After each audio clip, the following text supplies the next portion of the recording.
आप सभी के हृदय में विराजमान परमात्मा को मेरी राम राम। जीवन में जब अविद्या का प्रवेश होता है तो जीवन का सारा सौंदर्य नष्ट हो जाता है, विवेक हर लिया जाता है, मति मारी जाती है। और यह सब आप कैकेयी के माध्यम से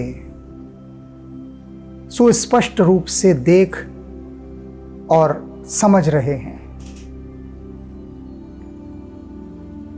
कितना सुंदर व्यक्तित्व कैकेयी का, और अचानक ही उसने अपने मन में विष को स्वीकार करने के लिए द्वार खोल दिए, विष का स्वागत किया। ये जो विषाक्त विचार हैं, जहरीले विचार, उनको आने दिया। और जब आप विष के प्रति अपनी ग्राहकता को पैदा कर लेते हैं, अर्थात पॉइजन के लिए जब आप रिसेप्टिव हो जाते हैं, तो वो आपके पूरे सिस्टम को जहरीला बना देता है। और उसके बाद आपको महान विभूतियां भी तुच्छ जान पड़ती हैं। आप उनसे घृणा करने लगते हैं, उन्हें सताने लगते हैं। यहां देखा नहीं, दशरथ पूछते हैं कैकेयी से कि तू अपने क्रोध को त्याग कर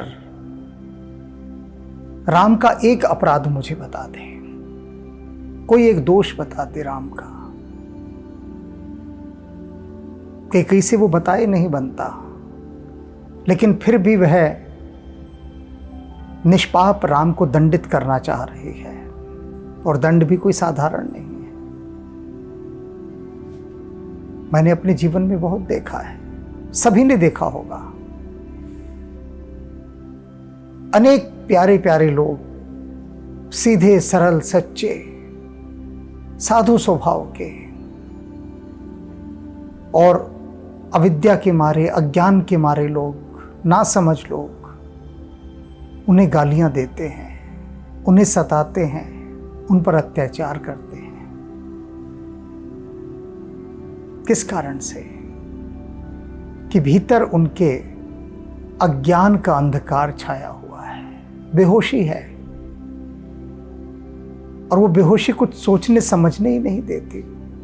एक बार भी नहीं सोचते वे कि हम जिस साधु पुरुष को सता रहे हैं, जिस पुण्यात्मा को हम सता रहे हैं, उसे गालियां दे रहे हैं, क्या यह उचित है?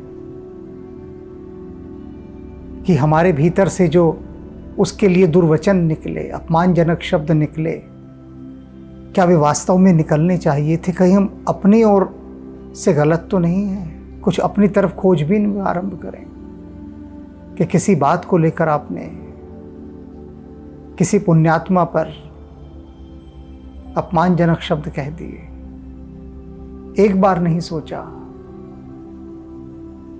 कि हमने क्यों कहे ऐसे, बिना सोचे समझे। और यहां वही कैकेयी दंड दे रही है राम को बिना सोचे समझे। और दशरथ तड़प रहे हैं, मिन्नतें कर रहे हैं उसे कि तू इस वरदान को मोड़ ले, दूसरे वाले को। पहला तो मैंने दे दिया, भरत का राज्याभिषेक करूंगा, लेकिन भरत का राज्याभिषेक देखने के लिए मैं तभी जीवित बचूंगा जब राम यहां रहेंगे। तू राम को मत छीन। अब इसी गहरे अवसाद के अंदर दशरथ शोकग्रस्त होकर भूमि पर गिरे पड़े हैं। और फिर कहते हैं वे उससे, कैकेयी से, समुझ देख जिए प्रिय प्रवीणा, कि हे मेरी प्रिय, हे सयानी, हे चतुर, तू अपने जी में, अपने हृदय में झांक कर देख जरा और समझ इस बात को। देख और समझ। क्या देख और समझ? जीवन राम दर्श अधीना। मेरा जो जीवन है वो राम के दर्शन के अधीन है। इस बात को तू समझ गहराई से। देख, तू जानती है कि राम को ना देखूं तो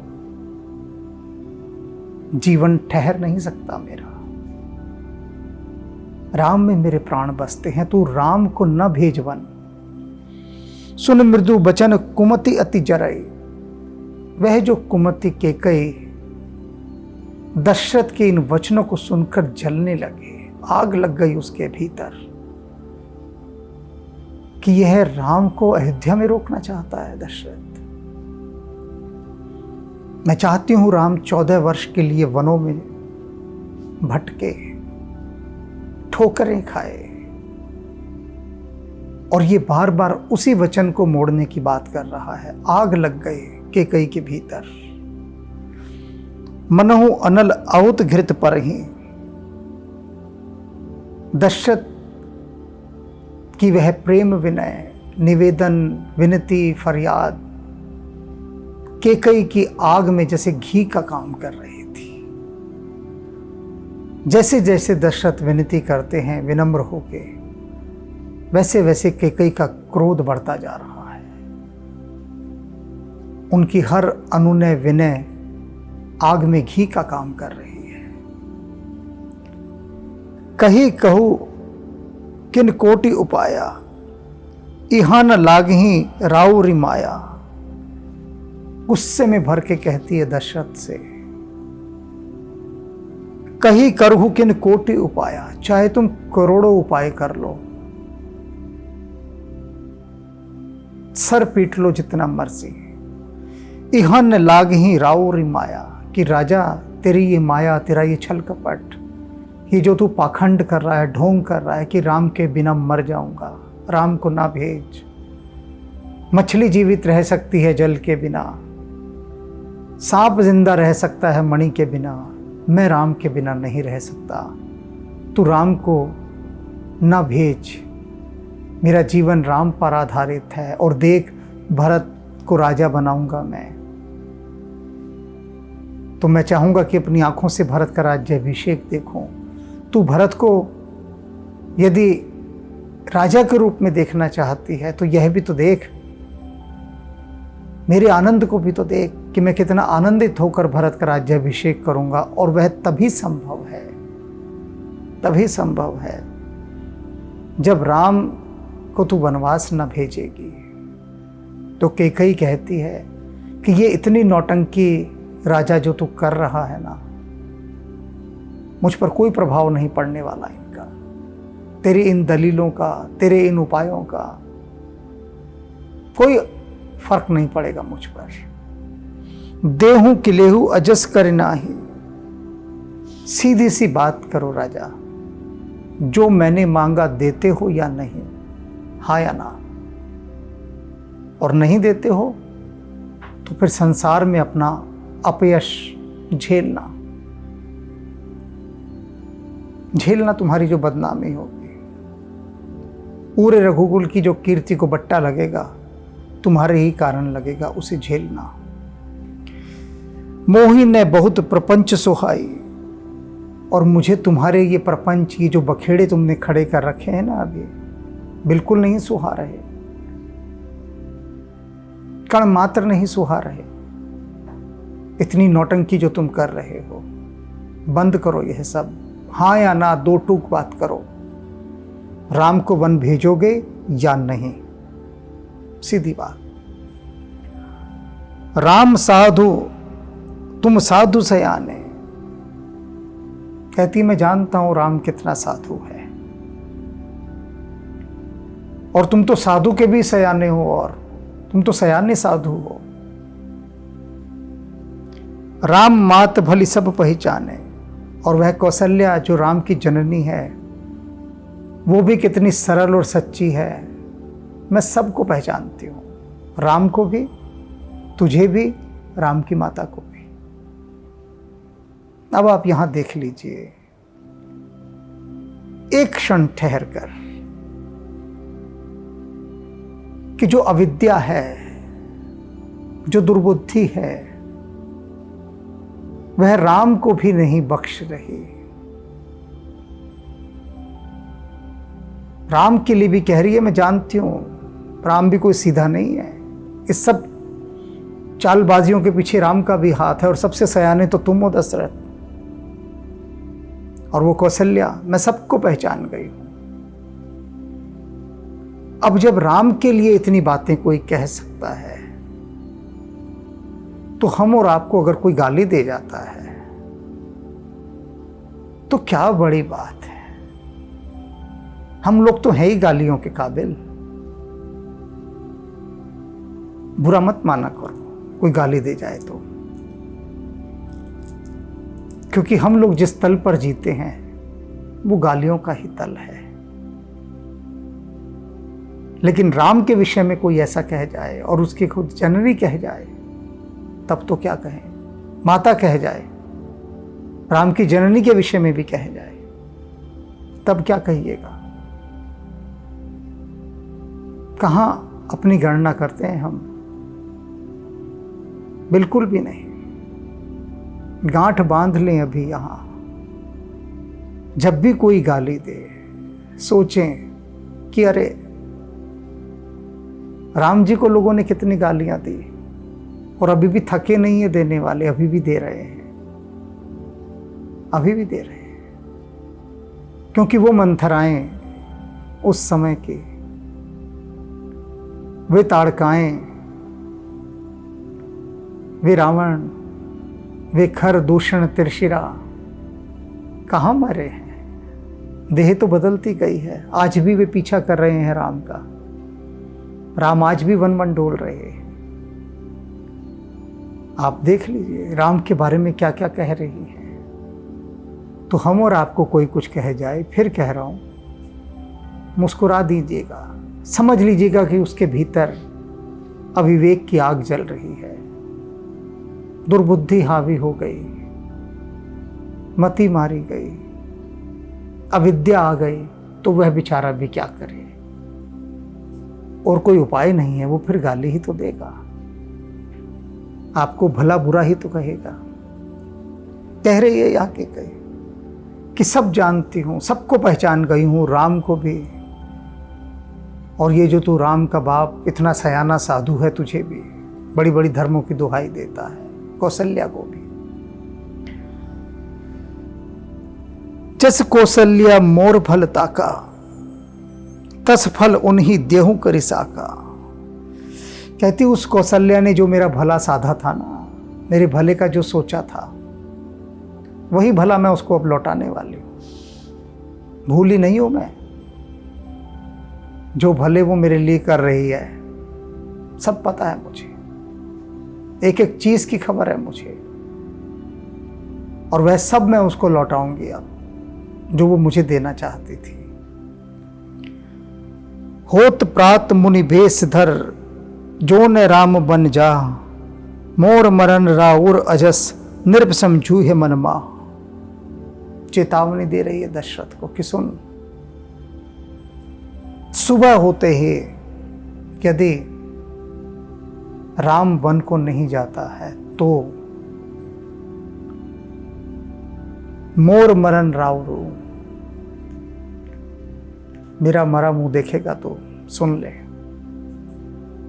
और फिर सारा का सारा अपयश तुझे ही मिलेगा, उसका ढीकरा तेरे सर पे फूटेगा।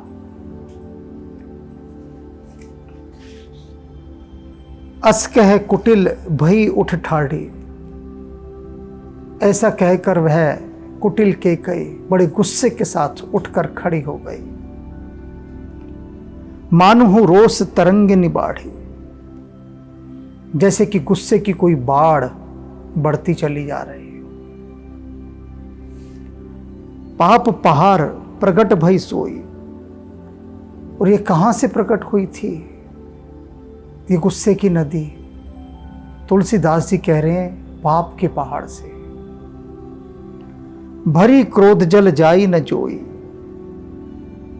और जल किसका था इस नदी में? क्रोध का जल। और ऐसा जल, ऐसा प्रवाह, ऐसा उफान जो आज तक किसी ने ना देखा हो। ऐसी क्रोध भरी अग्नि ये पहाड़ से गिरती हुई, पाप के पहाड़ से गिरती हुई बह रही है। दो बरकूल, और ये जो दो वर हैं ये जैसे दो किनारे हैं उसके। कठिन हठ धारा, और ये इस नदी की धारा क्या है? जिद, हठ। कैकई की जो हठ है, जो जिद है, वह इस नदी की तेज धार है। भंवर कुबरी बचन प्रचारा, तेज धार में भंवर बहुत बनते हैं, चक्रवात, वर्लपूल।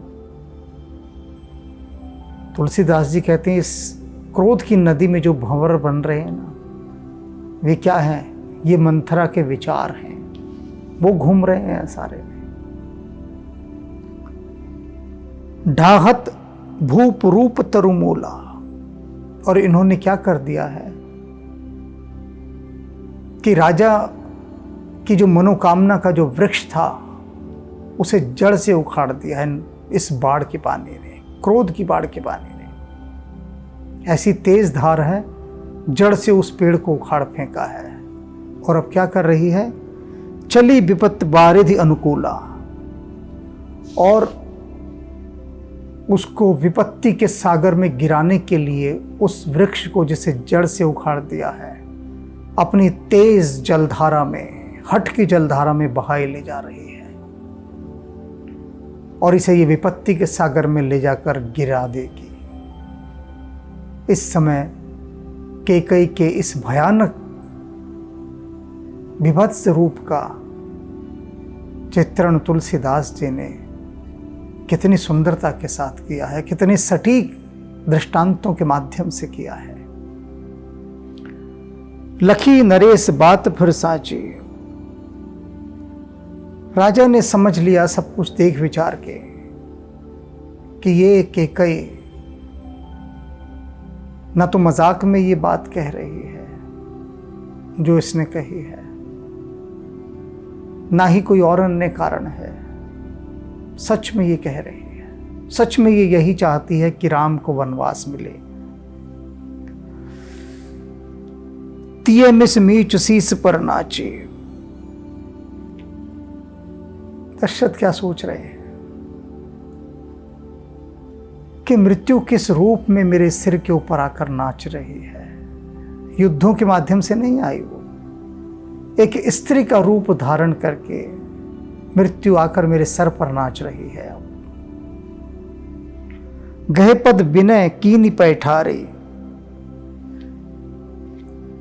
दशरथ ने कैकई के पैर पकड़ लिए। जन दिनकर कुल होश कुठारी, और उसके पैर पकड़कर कहते हैं दशरथ कैकई के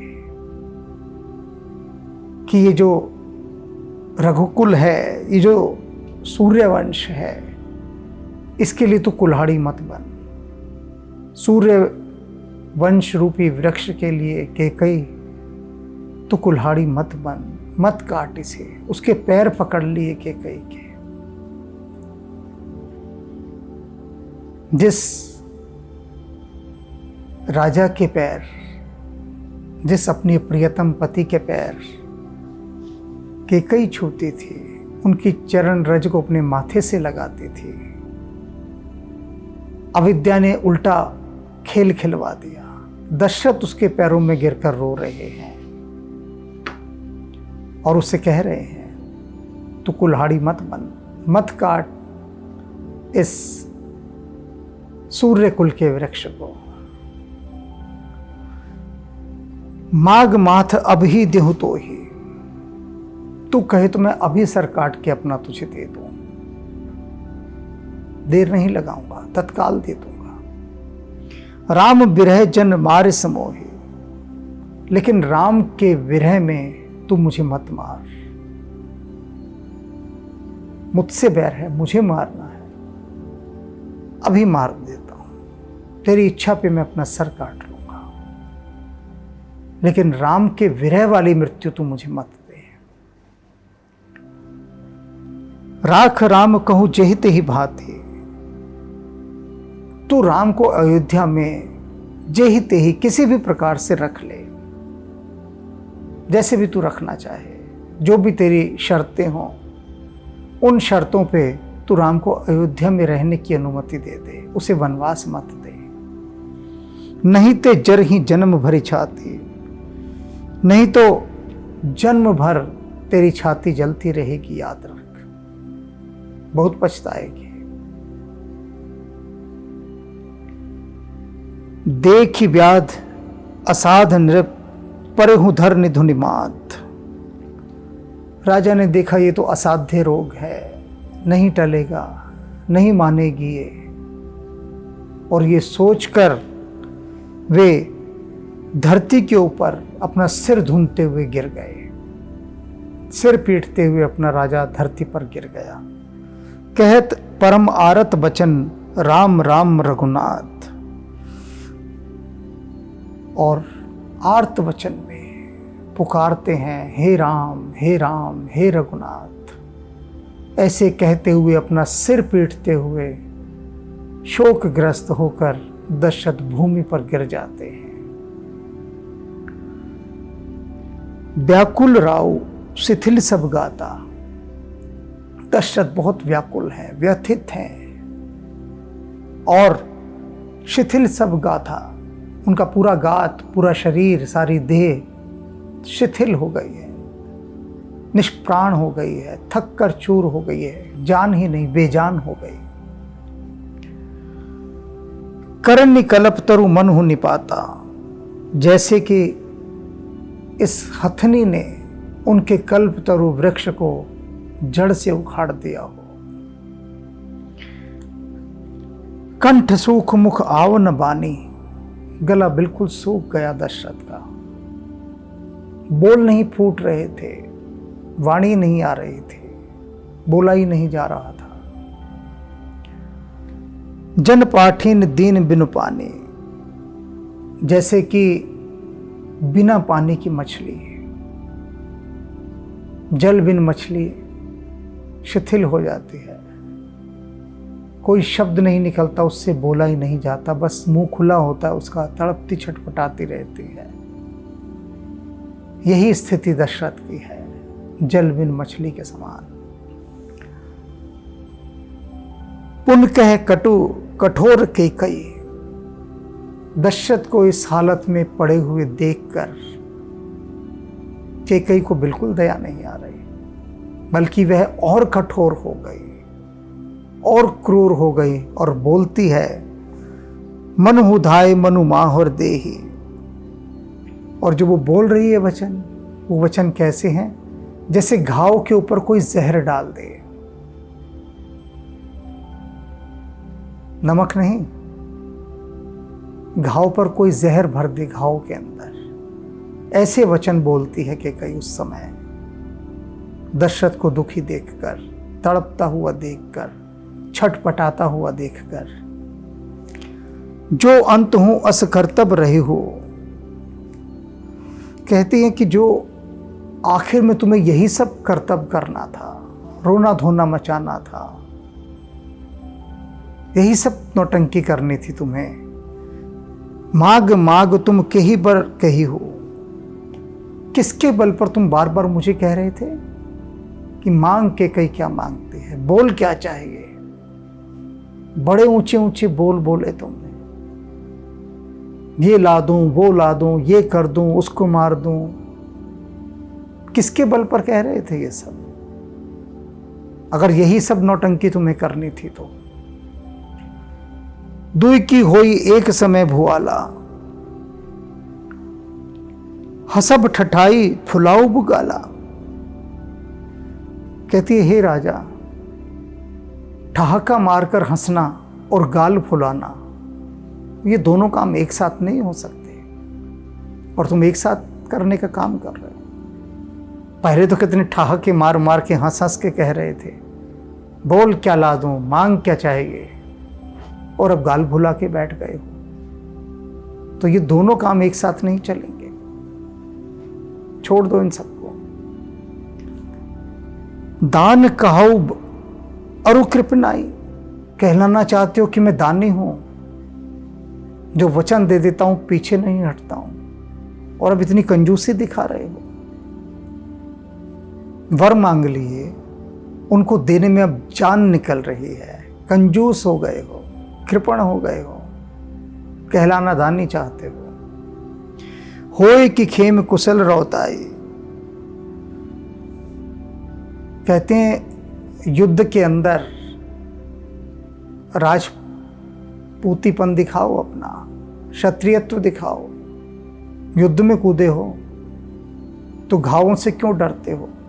तुम चाहते हो युद्ध में मैं जाऊं और मुझे खरोंच भी ना आए, वर मैं दे दूं और मुझे कोई मूल्य भी ना चुकाना पड़े। ऐसा तो संभव नहीं है, मूल्य तो चुकाना होगा तुम्हें। छाड़ हूं बचन की धीरज धर हूं, कहती सुनो, कई कहती है और कठोर वचन, कहती या तो अपना ये वचन छोड़ दो, मना कर दो साफ नहीं दे सकता, और या फिर धीरज धारण कर लो। कह दिया दूंगा तो अब दोनों वचन दो। जन अबलाज्य में करुणा करहूं, और ये असहाय स्त्रियों के समान ये रोना धोना छोड़ दो। रो धोकर औरतों के समान मेरे पैर पड़ रहे हो, मिन्नतें कर रहे हो, भीख मांग रहे हो, शोभा देता है तुमको यह सब? वीर पुरुष हो, वचन दिया है, दृढ़ता से निभाओ। अब किस तरह से वो जली कटी को सुना रही है दशरथ, और सता रही है। तन तिये तनय धाम धनु धरनी, सत्य संग कहूं तृण सम बरनी। कहती है सुनो दशरथ, जो सत्यव्रती होते हैं, सत्य का जिन्होंने व्रत लिया होता है, कैसे होते हैं वो लोग, सुनो मुझसे। तन तिये तनय, उनका अपना शरीर हो, चाहे स्त्री हो, बच्चे हों, धाम घर बार हो, धन हो, या ये धरती हो, इन सभी को वे लोग एक तिनके के समान त्याग देते हैं। सत्यव्रती लोग ऐसे होते हैं, तुम्हारी तरह नहीं असहाय औरतों के समान रोना धोना मचाते हो, करोड़ों प्रकार के नाटक करते हो, नौटंकी करते हो, पाखंड करते हो, माया रचते हो, कि जिससे जो कहा है उससे फिर सकें। सत्यव्रतियों के लक्षण नहीं है। मरम बचन सुन राव कहे, कहूँ कुछ दोष न तोर, लागे हूं तो ही पिशाच जिम काल कहावत मोर। दशरथ देखते हैं कैकेयी की ओर और कहते हैं तू कुछ भी कहे, कुछ भी समझ, तेरा कोई दोष नहीं है, मैं तुझे कोई दोष ही नहीं दे रहा, दे भी नहीं सकता। क्यों नहीं दे सकता? लागे हूं तो ही पिशाच जिम, कहते हैं काल जो है ना, जो मृत्यु का देवता है, वो तेरे साथ पिशाच की तरह लग गया है, चिपट गया है तुझसे। जिम काल कहावत मोर, और मेरे प्रति जो जितने भी तू ये वचन कह रही है ना, जो भी तूने मुझे कहा, तू थोड़ी ना कह रही है, ये तो काल कह रहा है। काल पिशाच बन के आके तेरे भीतर बैठ गया है, वही सब कहलवा रहा है तुझसे, क्योंकि मृत्यु का देवता मुझे लेकर जाना चाहता है, उसी की हट है ये, तू तो माध्यम है उसका बस। चहत ने भरत भूपति भोरे, दशरथ कहते हैं कि एक बात और याद रख ले, भरत भूलकर भी ये राज्य नहीं चाहता। कहीं तू ये सोच रही हो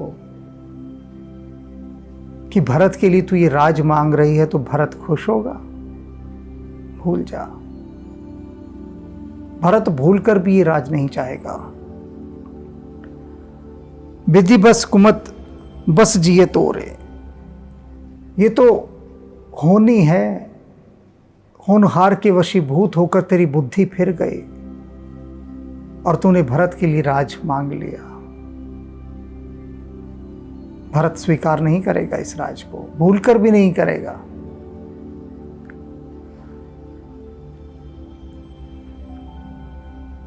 सो सब मोर पाप परिणाम, कहते हैं और कुछ नहीं है ये सब जो आज घट रहा है यहाँ पर। दशरथ कहते हैं सब मेरे ही किसी पाप का परिणाम है, भोगना तो मुझे पड़ रहा है और मेरा ही पाप राम भोगेगा। किसी का दोष नहीं है, मेरा ही कोई पाप है ये। भई हूं कुठाहर जही विदिवाम, और इस समय असमय बनकर, बेमौका बनकर, ये जो विधाता है यह मेरे विपरीत हो गया है। समय थोड़ी न था ये विपरीत होने का। सुबह राम का राज्याभिषेक होना है, पूरी अयोध्या में उत्सव और आनंद चल रहा है, कहीं से कोई अवसर ही नहीं था दुख के आने का। किंतु मेरा ही कोई पाप प्रकट हो गया, विधाता ने उसे देख लिया और उसे लाकर यहाँ स्थित कर दिया, और उसी पाप के वशीभूत यह सब हो रहा है।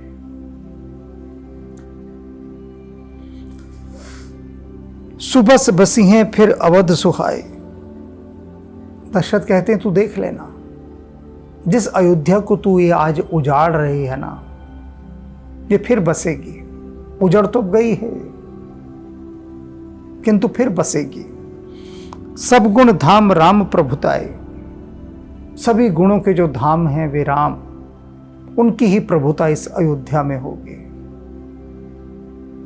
वे ही अयोध्या के राजा होंगे। करही भाई सकल से विकाए, और जितने भी राम के भाई हैं वे सब उनके सेवक होंगे, उनकी सेवा करेंगे। होई है तिहुपुर राम बड़ाई, और तीनों लोकों में राम की बड़ाई होगी।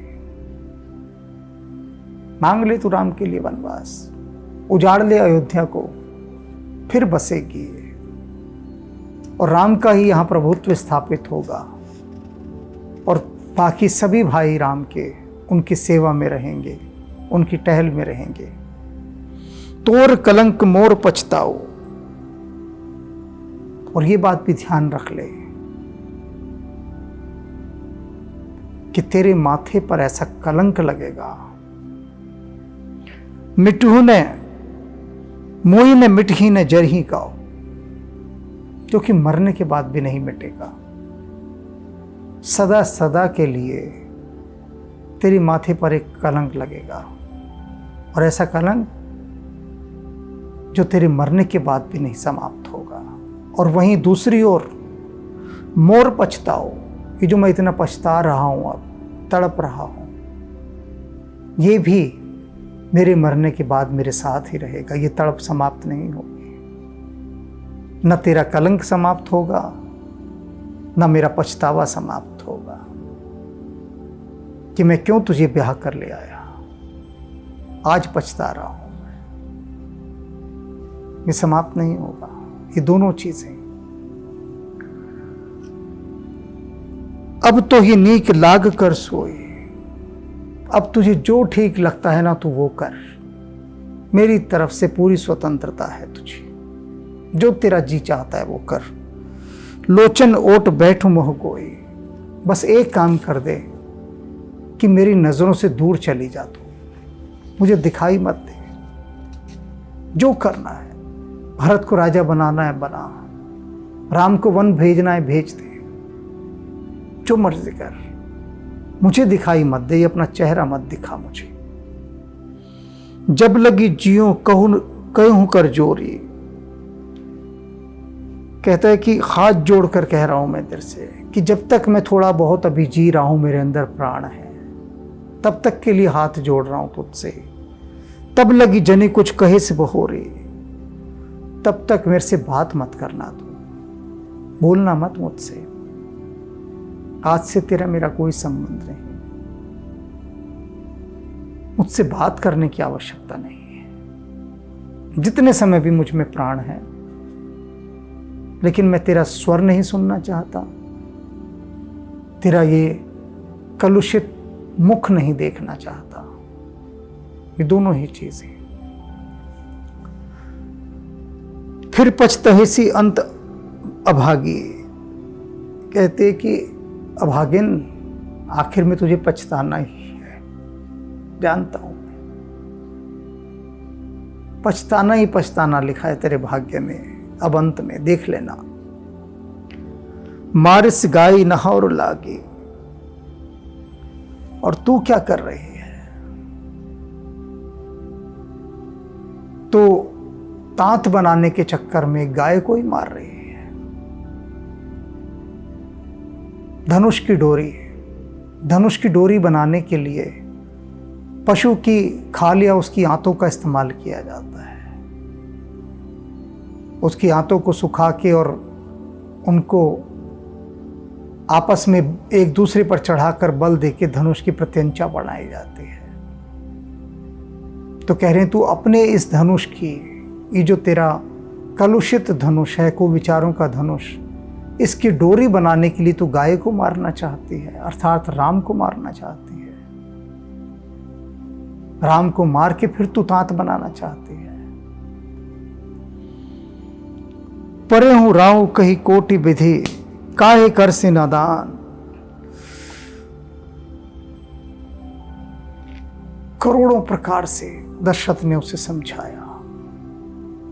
परे हूं राव कही कोटि विध, न जाने किस किस प्रकार से उससे विनय करते हुए, अनुनय करते हुए करोड़ करोड़ बार वो समझाते रहे कि कई को, काहे कर से निदान, क्यों तू अपने घर का सर्वनाश कर रही है?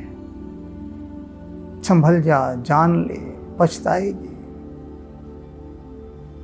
कोई ऐसा मार्ग नहीं छोड़ा जिससे ना समझाया हो। कपट सयान न कहति कछ, जागति मनहु मसान। और वो कपटी सयानी के कई कुछ नहीं बोली, चुपचाप सुनती रही, जैसे कि कोई तांत्रिक शमशान के अंदर किसी प्रेत को सिद्ध कर रहा हो और चुपचाप बैठा हो। तांत्रिक जब प्रेत सिद्धि करते हैं शमशान में,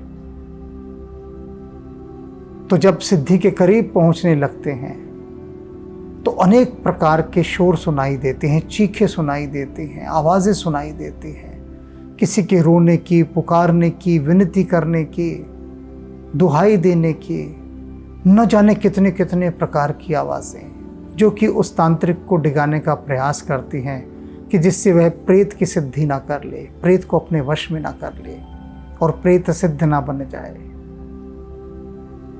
तो कैकेयी जैसे इस समय शमशान में बैठी हुई है, अयोध्या शमशान बना दी उसने, और वहाँ पर प्रेत को सिद्ध कर रही है। और दशरथ क्या है? दशरथ वे आवाज़ें हैं चारों तरफ की जो उसे डिगाना चाहती हैं। और कैकेयी तो अपनी साधना में पूरी तरह से सन्नद्ध है, मौन, अप्रभावित दशरथ की इन सारी आवाज़ों से अपने कार्य सिद्धि की ओर, अपने उस प्रेत को सिद्ध करने, विनाश के प्रेत को सिद्ध करने में लगी हुई है। कितना भयानक होता है नकारात्मक शक्तियों का आक्रमण। ये जो बलाएं हैं, ये बलाएं इस कदर छा जाती हैं दिलो दिमाग पर कि कुछ भी देखने सोचने का मौका नहीं देते। जाने इस चीज को कैकेयी के माध्यम से, अपने माध्यम से नहीं जान पाएंगे, क्योंकि स्वयं को देख ही नहीं पाएंगे। कैकेयी जैसी स्थिति में यदि स्वयं भी आ जाएंगे आप, तो कैसे देखेंगे, कैसे समझेंगे? यदि आप ही देख और समझ सकते होते तो फिर तो कैकेयी भी समझ लेती। कैकेयी तो बहुत उच्च कोटि की आत्मा है, ये उच्च कोटि की आत्मा मैं मजाक में नहीं कह रहा, सच में कह रहा हूं। जिसे राम की मां होने का सौभाग्य प्राप्त हुआ हो, क्या वह साधारण होगी? दशरथ की जो पत्नी हो, क्या वह साधारण होगी? उस तक को ये बलाएं खा गई, लपेट गई, प्रभावित कर गई, इतनी उच्च चेतना को। तो खुद पे गुमान ना करें कि हम पर ये प्रभाव नहीं डाल सकती। प्रभाव में है, अभी भी डाल नहीं सकती, प्रभाव में ही है। साधारण व्यक्ति को तो ये जो बलाएं हैं, ये जो नेगेटिविटी है, जो नकारात्मकता है, ये हर समय ढक कर चलती हैं, हर वक्त ढके ही रहती हैं। ये ना समझिएगा कि आप मुक्त हैं, हर पल ढक कर चलती है। और ये कोई दूसरा ही देख पाता है, कोई सिद्ध, कोई साधक वही बता सकता है कि आप इस समय किससे घिरे हुए हैं। तो बारंबार इस प्रसंग को बहुत ध्यान से पीजिए, थोड़ा थोड़ा करके पीजिए, एक साथ मत उतार लीजिएगा भीतर। इस प्रसंग की एक एक घूंट आपको सजग होने का, अवेयर होने का एक गहरा पाठ पढ़ा रही है। अभी तो दुख की एक लंबी यात्रा है आगे, उस पर चलना है। तो अपना हृदय और बुद्धि इन दोनों को थाम कर और संभाल कर और सजग करके बैठिएगा। लापरवाह होकर मत बैठिएगा, बहुत कुछ छूट जाएगा।